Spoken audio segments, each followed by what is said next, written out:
The first rule of success is to have a vision. You see, if you don't have a vision of where you go, and if you don't have a goal where you go, you drift around and you never end up anywhere. It's like you can have the best ship in the world, you can have the best airplane in the world. If the pilot or the captain doesn't know where to go, it would just drift around. It would not end up anywhere, or most likely in the wrong place. So I was very fortunate that I stumbled onto my vision. I mean, as you know, I was born in 1947 in Austria after the Second World War. And I didn't really like Austria when I grew up.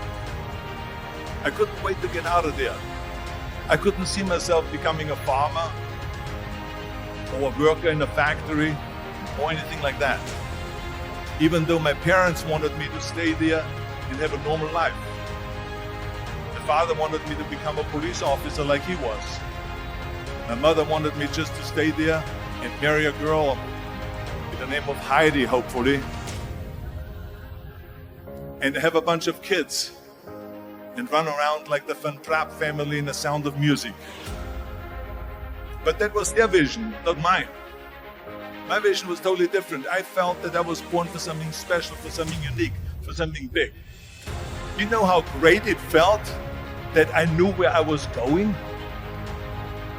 Imagine the majority of people don't know where they're going. It's when you have a goal, when you have a vision, everything becomes easy.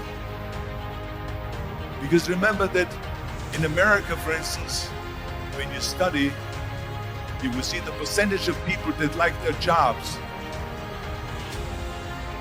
74% hate their job in America. But there's not much different when you come to Europe. The majority of people don't like what they're doing because they're really not doing it because they didn't have a goal and they followed this goal. They just aimlessly drift around, and then all of a sudden there's a job opening, so they get that job because you have to work. But then when you work, it's a chore. It's work. It's not fun. So if you think about, only a quarter of the people really enjoy what they're doing in life. That is unbelievable if you think about it. So I felt so blessed that I knew what I was doing. It's like a medical student that studies and knows he wants to become a doctor. You know where to go. So I knew where to go. So people always ask me, when they saw me in the gym in the pumping iron days, they said, why is it that you're working out so hard?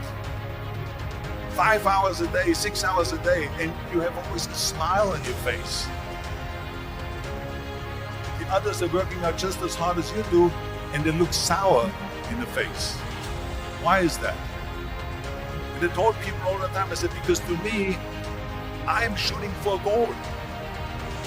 In front of me is the Mr. Universe title.